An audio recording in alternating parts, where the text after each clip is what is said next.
think we're about ready to get started. So what if you could invest along the world's most successful venture capitalists without needing millions in capital or decades of industry connections? And you didn't need to spend years building relationships with top tier VCs or even analyzing hundreds of deals to identify the next breakthrough startup. You'll learn today how Alumni Ventures has democratized access to professional grade venture capital through 9 proven habits that great investors use to build winning portfolios.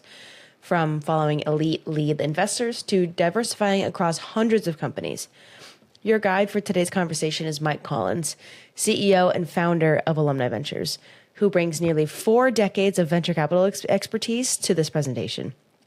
A Dartmouth and Harvard Business School graduate, Mike founded Alumni Ventures in 2014 to solve the venture access problem for individual investors, transforming an exclusive institutional asset class into an accessible opportunity for accredited investors.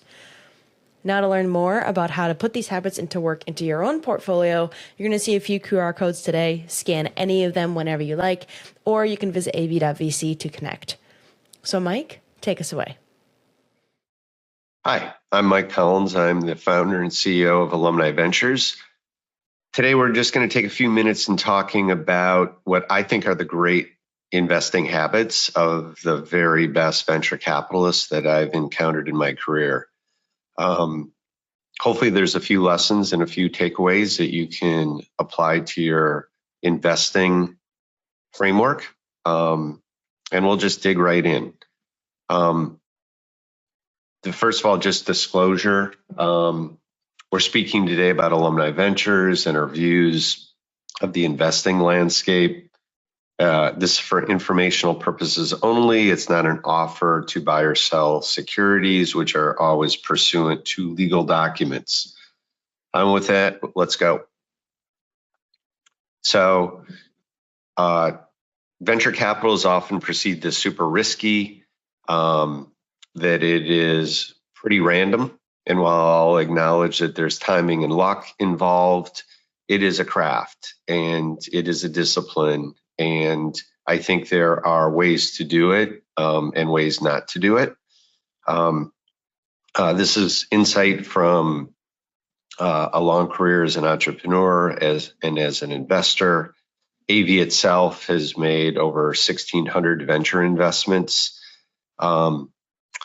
We work as a co-investor, so I think we have a lot of data and experience on what makes a good VC or how to become one. But I also think that these are lessons that apply, frankly, to investing, regardless of asset class, and frankly, probably some good advice for life in general. These are the kinds of things I talk to our teammates about, especially our junior people and my own friends, family, and kids. So just 1 minute on myself. First job, actually right out of college, was in venture capital at a firm called TA Associates in 1986. My entire career, which is now pretty extensive, is as a serial entrepreneur and investor. Just my life's calling is at this intersection of technology and innovation, entrepreneurship, and venture capital. I started Alumni Ventures over a decade ago, just really frustrated by getting access to a lot of high quality deals. Very, very difficult for individual investors. And I'm a big believer in diversification, size of portfolio, investing alongside really strong lead investors. And that's what we've tried to create here at Alumni Ventures. Number 1 of 9, the lead matters. If you look at the very best venture deals, they migrate to the very best venture investors and firms. And this is, people can give the credit to the venture capitalists, but the power is really with the entrepreneur. If you're running a really fantastic entrepreneurial business, you really have your choice of lead investor. So while the The data is really strong, that top investors do significantly better than the rest of the industry. I think that is because the really good teams, the really good companies have their pick, and they migrate to venture capital firms who have great track records, plenty of capital, and domain expertise. So one of the things that we think is really important is who is leading the round of financing. Do they have domain expertise? Are they showing real conviction in the round of financing? Is this meaningful to them? What is their level of involvement? So those things are really important. Number two, this is a power law industry. Obviously, one needs to look at what could go wrong, risks, but I think probably something that is underestimated is what could go right. Because it is the winners that matter, not the losers. So again, having the discipline to avoid the hype or the doom, both exist a lot in our industry, especially in the past 10 years as the industry has become much larger, more professional, attracting more conventional type people. There's a herd mentality often. So I think there's sectors that come in and out of fashion. Sometimes makes a lot of sense, sometimes it doesn't. And so again, this is fundamentally a business about the winners, what could go right, and you want to be very careful that you take something that is a real long shot, but if it works, that it could be 1,000x, and that you take in that into consideration, as well as the traditional glass half empty analysis. So there's a time and place for that. Different kinds of asset classes, but here the optimistic eye is really, really important. Number three, diversification. This is a superpower. The data is very, very strong that a venture portfolio should have 100 to 200 companies in it. Not all assembled at once, but over time, that maximizes one's downside protection and losing money, but also allows you a shot at capturing those generational businesses that can just make all the difference. So, in a portfolio of 10, you'll have 2 winners, 2 okay, 6 okay, and some zeros. So, and sometimes it's even more pronounced than this. Oftentimes there's one company in a portfolio that is basically makes all the difference. The flip of this is if you're only doing 3 deals a year, you're just, now you're falling into the kind of wishful thinking, luck, hubris perspective when it comes to venture investing. If you look at endowments and pension funds and people who really have played venture capital for a long, long time, and you look through the number of funds that are investing in, the time period they're investing in, it's hundreds of companies.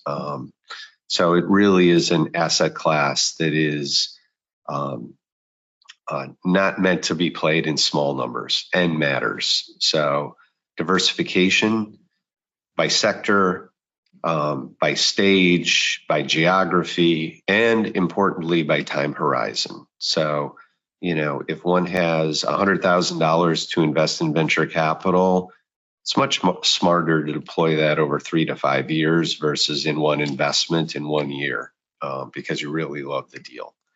Diversification is your Kevlar suit. Use it. Okay, number 4. Another thing that I've seen over and over again is the great investors in venture capital are okay with thinking different. Sometimes you're ahead of the curve. Sometimes it is crazy, but outsized returns come from a unique insight, often before its time, often thought of as crazy. Um, they zig where others zag. Um, the key to it is you have to be early and right. And so,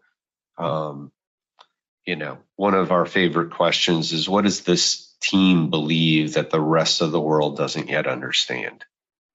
And that's fun. That's interesting. I think that sharpens all of our mental capabilities, but it's really an important thing to cultivate. The mental model of like, here's how I'm going to play this part of my portfolio, which is going to be ETFs and low fees and very safe, and just I'm trying to index the economy. This is not that. This is looking to invest in an amazing team that has a really insight, that is going to do something really, really hard and has a huge chance of failure. And, living with that reality, but being protected by a large and diversified portfolio is really the way to think about it. But if you get at the granular level, you have to think different. Habit number 5 of great venture investors: they're disciplined, they're process-based, they do the work. It's a little like baseball. You do everything right, and over the course of 500 at-bats in a season, you're going to be who you're going to be. But it's a process, and there is discipline of doing your homework, writing your due diligence reports, doing your reference checks, looking through valuation and comparables. This is the science part of the art and science of being a great investor. So one of the things we do is we just have a scorecard. And, I don't think people would look at it and go, oh, there's some magic to AV scorecard. But it is a really important discipline to go through checklists. And have you done the work? AI is a great tool these days that can help you with research, competitive analysis. What are the 10 toughest questions I could ask this company? Combining AI with high touch things, talking to humans who use the product, the management team, the lead investors, people who have known this group and have worked with them. So again,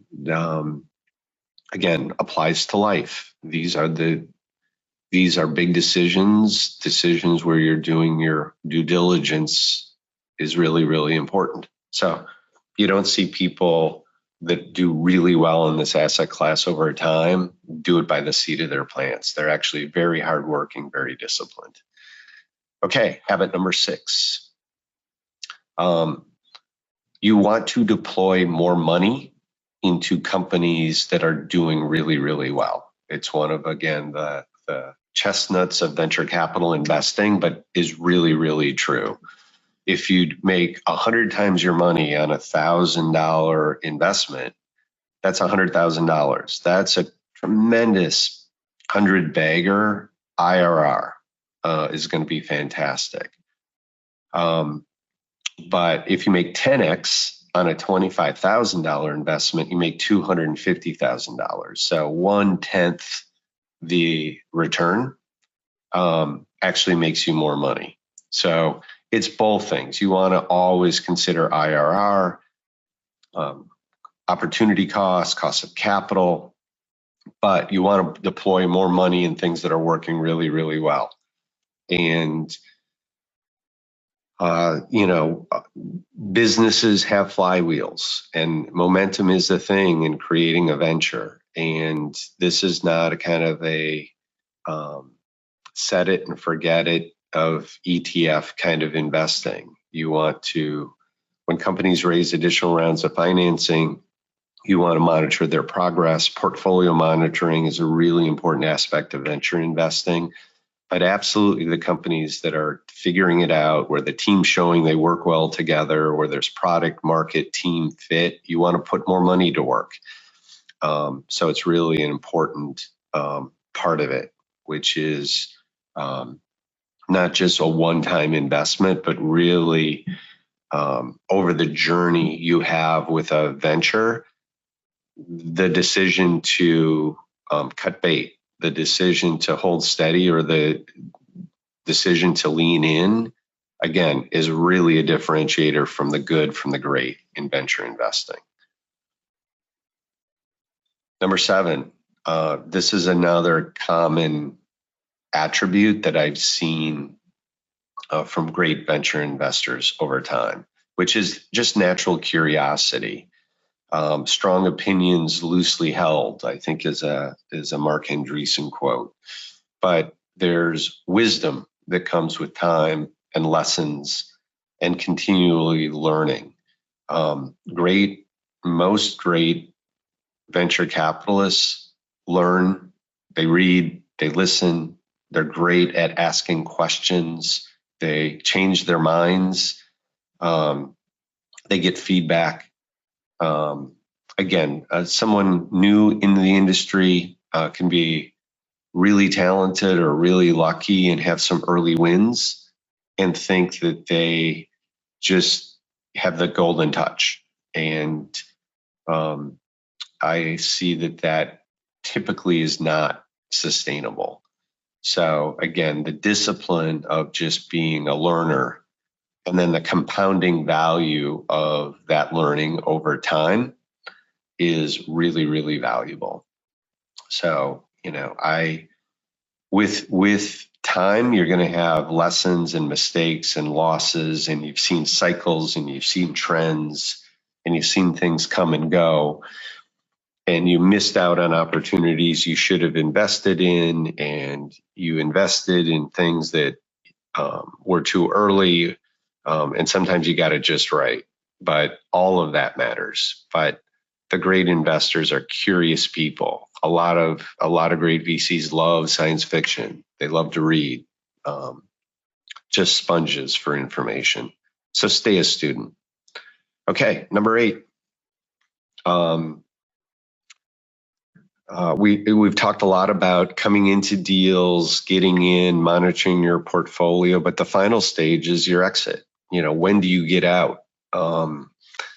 We've talked about chasing winners, but there's a time to take chips off the table. Again, in 2025, companies are staying private a really long time. But again, staying disciplined. We love the concept of, time-based selling. So, we have a company that goes public and we just don't try to time the market or get too fancy. We're just saying, hey, we're going to sell equally over the next 2 years. And people give us money to invest and give them a return. Companies go public, they can start buying that stock on their own. So we just are really skeptical on timing markets, both on the buy side and on the sell side. So a lot of times you want to really set those kind of guidelines, not in the heat of the moment. Use the power of crowds, and take chips off the table, right? I love this anecdote really from one of my mentors, getting off a commercial flight. He pointed to a row of private planes and he said to a young associate, you see those belong to VCs who sold too early. So we're a big fan of taking chips off the table as the company progresses. Next slide. The process, the game, again, people who like what they do better at it. They stick with it. They get the compounding. They get into the layers of nuance and experience that just becomes a passion and a joy and their life's calling. So great investors really enjoy it. They can't see themselves doing anything else. They love the journey. And this is the same of anybody who is really good at something. They love the people, they love the discovery, they love the lessons. Now they get a lot of positive feedback over time. And this is just actually a really cool space because there's always new young people with big, bold ideas. There's new technology. There's all kinds of spillover into life. And there's just huge spillover benefits of knowing what's going on, learning how to think, being around young people, fascinating people, committed people, passionate people. It's fun to know what's around the corner before everybody else. And it's a great game. And part of what we try to do at Alumni Ventures is bring more people into it because it's not only super important. One can make the argument of everything in our economy is downstream of technology and innovation, but it's important for more people to be venture investors. We think that that's just a good thing.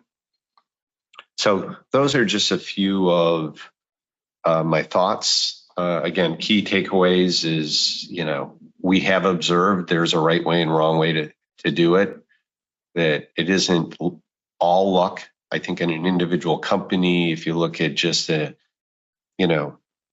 very small N, there is tons of luck in it. But if you run it as a process over time, you will do very, very well. And that's one of the things we've tried to do and embed within our teammates and our culture and how we organize ourselves as a company. So just a couple more things that we'll just share, which is, if you want to learn more about venture investing, we were designed from the ground up to be a retail-oriented venture capital firm. We think we do our job really, really well. You can check us out. Most importantly, look at our portfolio. It's the deals, stupid. So check out the deals we get in and compare them to the deals that you have access to. That's really the acid test. And yeah, I've mentioned this before, but this is just a chart of like who we co-invest with. Most people would recognize these are, and the list is a lot longer than this, but these are names people recognize that we co-invest with every day. Okay. So how can you get involved? You can invest in a fund. These are done by our investing teams. We have 40 investing professionals on 10 teams. You're just assured you get into deals. You can build a big portfolio. You can fire and forget. Check off that, you're in this asset class in kind of a smart, simple way. Or if you really love learning and picking individual deals, we share deals every week with our community where we're investing, and we slice off a little piece for our syndicate investors where we share our due diligence. So, signing up for these things is just very simple to do. 5-minute conversation to assure you're not a bot and you're accredited, and you start seeing amazing deals. So we encourage people to check us out. And if you want to just talk to someone, you can schedule a phone call. We have a couple of really quick ways to view our fund materials or join our syndicate. But again, some people like to self-serve. Some people just like to hop on the phone and get it knocked out with a question and answer session that takes 5 or 10 minutes. Our people are really great. And I think we had some questions come in, so I will try to answer a few of those. So how does venture investing fit with my overall portfolio? Basically an allocation question. So if you look at, so first of all, you should speak to your advisors, whoever those may be. But, depending on the stage of life, your risk tolerance, your financial goals, all of that comes into consideration. But this is the part of a portfolio that a lot of individuals that we talk to allocate somewhere between 5 and 15%. They work to get to that kind of allocation over a period of years, try to get several hundred companies into it. That's a pretty common approach. So again, you have your equities, you have your fixed income, you have your real estate, and this is an opportunity to invest in the next public companies. Again, when I started, companies would go public at a $500 million valuation. Now, it's 20 billion. So if you're just going to play with equity when it's already a public company, that's just a huge amount of value creation you're ignoring. So that's just, that's how a lot of our people think about it. What areas of technology are you excited about? How do we stay in touch of that? So this is what venture capitalists do. They develop areas of interest. They try to develop a network and a practice. They get to know the companies. They get to know the strong lead investors. And that's how one builds their own brand and reputation within the venture industry. And so with 40 investing professionals each doing that, that's really how you stay on top of things. So again, obviously we're in a super cycle related to AI is a big deal. There's huge things going on in energy right now. Strategic tech really captures a lot of the deep technology areas that are really vital to national interests. So you're seeing countries understanding they need to control cybersecurity, defense tech. Again, I think areas that are maybe slightly under discussed right now are things going on in drug discovery where AI is enabling industries to do things in a fundamentally quicker, better, more distributed way. So those are just a few of the areas that, and because we're doing 300 plus deals a year, we're really covered in all of the major areas that VC is investing in right now. Can I invest my retirement money? The quick answer is yes. Again, probably the fastest way to work through that process, which is pretty easy, frankly, is just, again, to give us a phone call. But yes, a pretty significant share of the capital we manage for individual investors is through their retirement accounts. Again, just matching kind of long-term time horizons. A lot of our wealthier investors also do it through trusts. It's hopefully a appreciating long-term asset. So, a trust treatment, retirement treatment often makes a lot of sense. Well, anyway, I will kind of wrap it up with that for today. Thanks everybody for your time today. Hopefully there were a few nuggets in here, and we'll talk again soon. Thanks. Okay. Thanks, Mike. Great venture investing doesn't come down to luck. It comes down to process. And now the process is within your reach. Thanks for joining us, and a huge, huge thanks to Mike Collins for sharing his insights and experience today. And if you're ready to take the next step, again, scan any of the QR codes or connect with our team to explore how you can build a smarter venture portfolio starting today. And we'll see you next time.